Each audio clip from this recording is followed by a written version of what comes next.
बसंती, इन कुत्तों के सामने मत नाचना। जब भी बहुत ही बेहतरीन डायलॉग्स की बात आती है और बॉलीवुड के हीमैन की बात आती है तो हमारे जहन में एक ही नाम आता है, धर्मेंद्र, है ना। और धर्मेंद्र जी के ऊपर मैंने अपना पिछला पॉडकास्ट किया था जिसमें मैंने कुछ ये बताया था आपको कि उनको उनकी फर्स्ट फिल्म कैसे मिली, कैसे वो अपने गांव से मुंबई आए, क्या स्ट्रगल रहा उनका। लेकिन आज के इस पॉडकास्ट में मैं मीना कुमारी जी और उनका रिलेशन इस बारे में बात करूंगी और डेफिनेटली और बहुत सारी बातें होंगी। तो अगर आप भी धर्मेंद्र जी के डाई हार्ट फैन हैं या बॉलीवुड के फैन हैं तो आपको मेरे इस पॉडकास्ट को पूरा सुनना होगा। आरजे विजय का नमस्कार स्वीकार करिए। बॉलीवुड मीडिया में आप सभी का स्वागत है और आज इस पॉडकास्ट में मैं आपको काफ़ी कुछ खास बताने वाली हूँ, तो मेरे साथ बने रहिएगा। और धर्मेंद्र की बात हम यही नहीं ख़त्म करेंगे, उनके बारे में बहुत सारी बातें हैं जो मैं अपने आने वाले पॉडकास्ट में आपके लिए लेकर आती रहूँगी। तो चलिए भाई, धर्मेंद्र और मीना कुमारी की पहली फिल्म मैं बता चुकी हूँ, उन दोनों ने 1964 में की थी, मैं भी लड़की हूँ। और यहाँ पर मीना कुमारी और धर्मेंद्र की जोड़ी को काफ़ी पसंद किया गया था और उस समय मीना और उनके पति कमाल अमरोही के रिश्तों में ना दरार आ चुकी थी और मीना कुमारी टूटे हुए दिल के साथ सेट पर आती थी। यहाँ पर उनके टूटे हुए दिल को सहारा दिया किसने? धर्मेंद्र जी ने। और दोनों नज़दीक आने लगे। नज़दीकियाँ उनकी बढ़ने लगी। कहा जाता है कि मीना कुमारी अपने प्रोड्यूसर्स के सामने ये शर्त रख दिया करती थी कि वो तब ही फिल्म की हीरोइन बनेंगी जब धर्मेंद्र फिल्म के हीरो रहेंगे। अब आप इस बात से अंदाज़ा लगा सकते हैं कि मीना कुमारी किस कदर धर्मेंद्र को पसंद करने लगी थी। अब अगर किसी प्रोड्यूसर को या किसी फिल्म मेकर को मीना कुमारी जी को लेना था तो उनकी शर्त माननी पड़ेगी। और उन्होंने मानी भी। दोनों साथ में पूर्णिमा, काजल, मंजली दीदी, बहारों की मंजिल और फूल और पत्थर जैसी फिल्मों में साथ दिखे और धर्मेंद्र को स्टार का दर्जा मिल गया। कहीं ना कहीं मीना कुमारी का इसमें बहुत बड़ा हाथ था। फिल्मों के सेट से मीना कुमारी और धर्मेंद्र की मोहब्बत के किस्से बिल्कुल लोगों के कानों तक पहुंचने लगे थे। उनकी मोहब्बत के किस्सों के चर्चे होने लगे थे और इस कदर इन दोनों के रिश्तों की खबर पूरे देश में फैल रही थी कि एक प्रोग्राम में भारत के तत्कालीन राष्ट्रपति डॉक्टर सर्वपल्ली राधाकृष्णन ने मीना कुमारी से पूछ लिया था कि वो वाकई में धर्मेंद्र के साथ रिलेशनशिप में है। हालांकि स्टार बनते ही धर्मेंद्र अपनी दूसरी फिल्मों में बिजी रहने लगे और इसका असर दोनों के रिश्तों में पड़ा। धर्मेंद्र मीना कुमारी को नज़रअंदाज करने लगे जिससे वो बुरी तरीके से टूट गईं और जब मीना बीमार पड़ी तब भी धर्मेंद्र ने उनकी खबर नहीं ली। भाई अगले कुछ महीनों के बाद दोनों की मुलाकात फिल्म लव एंड गॉड की सक्सेस पार्टी में हुई और ये पार्टी मीना के पूर्व पति, जो कि पहले पति थे, कमाल अमरोही ने रखी थी।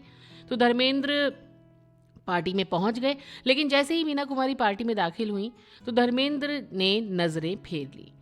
धर्मेंद्र का ये रूखा रवैया मीना कुमारी को समझ नहीं आया और कहीं ना कहीं मीना कुमारी को पूरी तरीके से तोड़ दिया था उनके इस रवैये ने। वो वहीं पर रो पड़ी और तमाशा बनने के डर से पार्टी छोड़कर निकल गई। कहा यह भी गया कि धर्मेंद्र ने कामयाबी हासिल करने के लिए मीना कुमारी का इस्तेमाल किया और फिर उन्हें अकेला छोड़ दिया। कहा तो बहुत कुछ जाता है, उसमें यह भी था कि मीना कुमारी की मौत के बाद कमाल अमरोही ने धर्मेंद्र जी को 1982 की फिल्म रजिया सुल्तान में कास्ट किया था और उनसे बदला लेने के लिए कमाल अमरोही ने जानबूझकर उन्हें काला दिखाने के लिए उनका जो मुंह था वो काला करवाया था। लेकिन एक बात है फ्रेंड्स, कभी कभी ऐसा होता है कि जब सामने वाले का दिल टूटता है ना, तो जब कोई उनके साथ एज अ फ्रेंड भी होता है तो वो उसमें ना अपने पार्टनर का चेहरा देखना शुरू कर देते हैं या फिर कहीं ना कहीं सहारा ढूंढना शुरू कर देते हैं। हो सकता है कि उस टाइम भी कुछ ऐसा ही हुआ हो। ये खैर मेरा अपना सोचना है, मेरा अपना कहना है जो मैंने आपसे शेयर किया। लेकिन जो भी रहा, यहाँ पर धर्मेंद्र और मीना कुमारी जी का रिश्ता इस तरीके से ख़त्म हो गया और अब हम आगे बढ़ते हैं कि उनको एक्शन हीरो और रोमांटिक हीरो की जो छवि मिली थी वो कैसे मिली थी। 1966 की फिल्म फूल और पत्थर के बाद धर्मेंद्र ने रोमांटिक हीरो पहले हुआ करते थे, लेकिन जब फूल और पत्थर फिल्म आई तो उनकी जो छवि थी वो बदल गई। रोमांटिक हीरो से वो एक्शन हीरो में तब्दील हो गए और आई मिलन की बिला, आया सावन झूम के, मेरे हमदम मेरे दोस्त, इश्क पर जोर नहीं, प्यार ही प्यार जैसी फिल्में भी आईं और ये सुपर डुपर हिट रहीं। 70 का दशक धर्मेंद्र के लिए बहुत इम्पोर्टेंट साबित हुआ। उन्होंने मेरा गांव मेरा देश, सीता और गीता, समाधि, राजा जानी, यादों की बारात, शोले जैसी कई बड़ी हिट फिल्मों का हिस्सा बनकर खुद को एकदम बिल्कुल टॉप दर्जे के हीरो के उस जिसे कहते हैं ना कि वहाँ पर लाकर अपने आप को खड़ा कर दिया था और वो टॉप हीरो बन गए थे। धर्मेंद्र अपनी तरह के एक ऐसे मतलब अकेले एक्टर थे जो अपने रोल और फिल्मों को लेकर बिल्कुल अड़ जाया करते थे।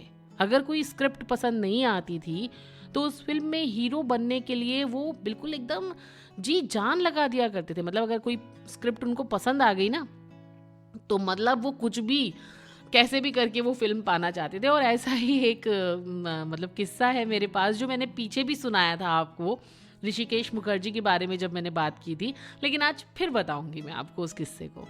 1970 की फिल्म आनंद से ये किस्सा जुड़ा हुआ है और फिल्म बनाने वाले ऋषिकेश मुखर्जी थे, ये आप जानते ही हैं। और एक दफ़ा धर्मेंद्र के साथ बेंगलोर से मुंबई की फ़्लाइट में वो बैठे थे। अब समय कैसे बिताएं, तो ऋषिकेश मुखर्जी ने धर्मेंद्र को फिल्म की कहानी सुनाई। धर्मेंद्र को लगा कि शायद ऋषिदा उन्हें ही फिल्म में हीरो बनाएंगे, तभी वो कहानी सुना रहे हैं। कुछ दिनों बाद धर्मेंद्र ने अखबार में पढ़ा कि ऋषिकेश मुखर्जी की अगली फिल्म आनंद के हीरो राजेश खन्ना होंगे। अब ये सुनकर तो धर्मेंद्र को धक्का लगा, क्योंकि मन ही मन तो फिल्म का हीरो बनने की वो ऑलरेडी उसी टाइम सोच चुके थे।